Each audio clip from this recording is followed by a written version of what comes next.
off a lame duck session of Congress that will include a short but consequential to-do list. At the top of the list is government funding. You'll recall, before leaving to go back to campaign in their districts, they passed a continuing resolution, short-term funding bill that actually expires on December the 20th. Now, Republicans will want to extend federal funding until early 2025, while Democrats want to lock in some of their spending priorities for next year before they lose power. So how might this battle play out? What is at stake? Well, joining me now to discuss this, Congressman Buddy Carter, a member of the House Budget Committee and the Committee on Energy and Commerce. He represents the 1st Congressional District of Georgia. Congressman Carter, welcome back to Washington Watch. Thank you, Tony. Good to be with you. And congratulations on your reelection and returning to Congress in the 119th. That will begin in January. Yes, thank you very much. I'm very humble, very excited. So let's talk about these next 2 months. Not as dangerous as many lame duck sessions have been. I've had a few conversations with the Speaker. He feels pretty confident with President Trump looking on that it's going to be somewhat orderly. But budget funding is going to be a big fight because the Democrats, they're going to want to fund some of their projects knowing that they're going to lose the levers of government after the end of the year. So what do you anticipate? First of all, before we get started, and certainly that's going to be one of our priorities, the top priority, but we've got to look at disaster funding.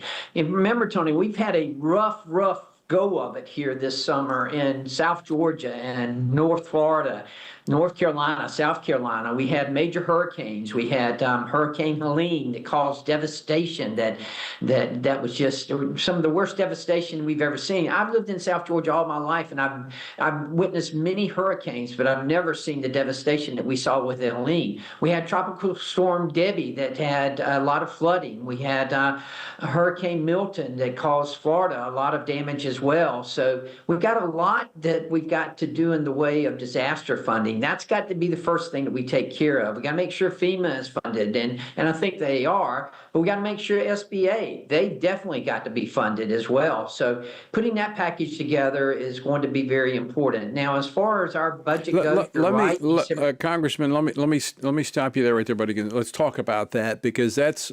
I agree with you. In fact, we had you on the program from your district as you were surveying the damage right after Helene. So let's talk about how that package comes together, because we know that there's oftentimes that's where politics are played and people will stick things in there that are unrelated to the disaster, directly to the disaster. So how do you see that unfolding?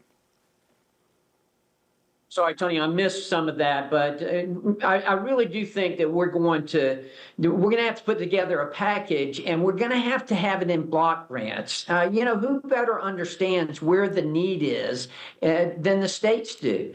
And keep in mind, our ag is the #1 industry in the state of Georgia. And look, this could have an impact not only on America, but on the world. I mean, the American farmer feeds the world, and we need to keep that in mind. It also was devastating to our timber industry. Georgia's the #1 forestry state in the nation. So our timber industry took a big hit, just devastation that was unbelievable. So all of that has got to be addressed, and we've got to make sure that we don't lose these farmers, and that we don't lose these tree farmers as well. We need them to sustain and to continue on. That's going to be extremely important. Yeah, and in a responsible way, and that's just going to have to be something that is shepherded through very carefully. So that is a part of the discussion, but the bigger issue is going to be the continuation of government funding. How do you see that playing out? Two things. First of all, we want to cut spending, and I think Republicans are united in that. But secondly, we want to put President Trump in the best position that we can in order to make sure that he's able to deliver on his campaign promises. And that's going to be very important for us.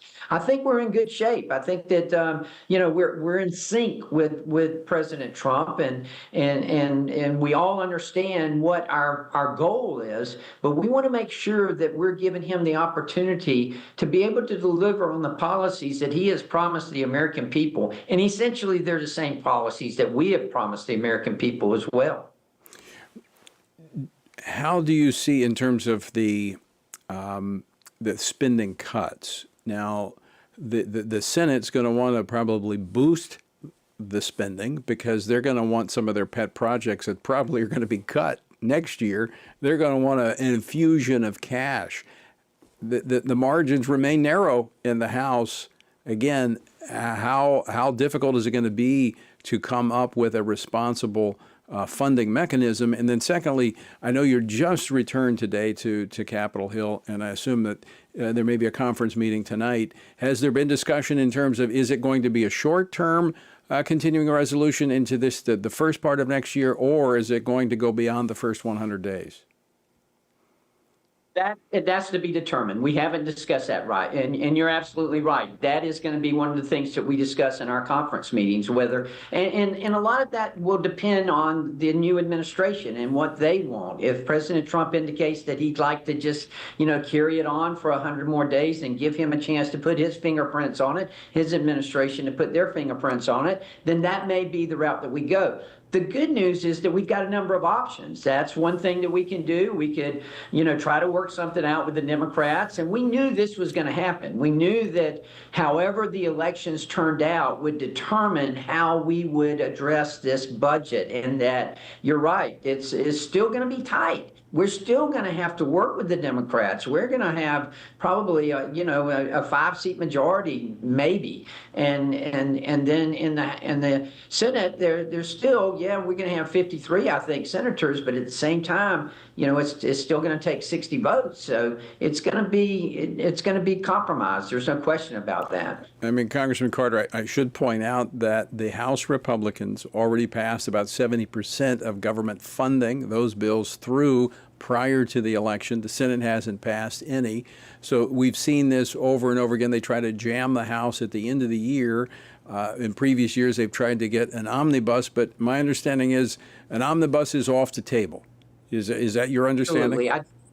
That is my understanding, and I'm going to be holding us to that. I, for one, do not want to see that happen, and I don't think really anybody wants to see that happen in the Republican conference. That would be the worst case scenario for all of us. Now, one other bill that has to happen, we talked about the disaster relief funding to refill the coffers of at least Small Business Administration, but then we've got the funding bills as funding ends December the 20th, federal government. But we also have the National Defense Authorization Act that has to pass. The left is accusing Republicans of injecting culture wars into this bill as the reason the Senate hasn't adopted the House version, so there's a conference going on. But isn't it really the Democrats who have injected the culture wars into our military, and the Republicans are just trying to clean it up? Absolutely. Thank you for pointing that out, Tony, because you are absolutely spot on. That is exactly what has happened. And, that's not what the military is about. And that's the point we're trying to make in the Republican conference is that, guys, this is not what we're supposed to be doing in the military. The military is supposed to be protecting, and the military is supposed to be preparing to fight and protect our country. And all this DEI and everything else that's being included in there has no place whatsoever in our military. Well, Congressman Buddy Carter, I know that the Republicans got this message, but the American people want you to hold the line. So hold the line going into this lame duck session of Congress, and we look forward to the 119th to unified leadership following the agenda that was laid out to the American people.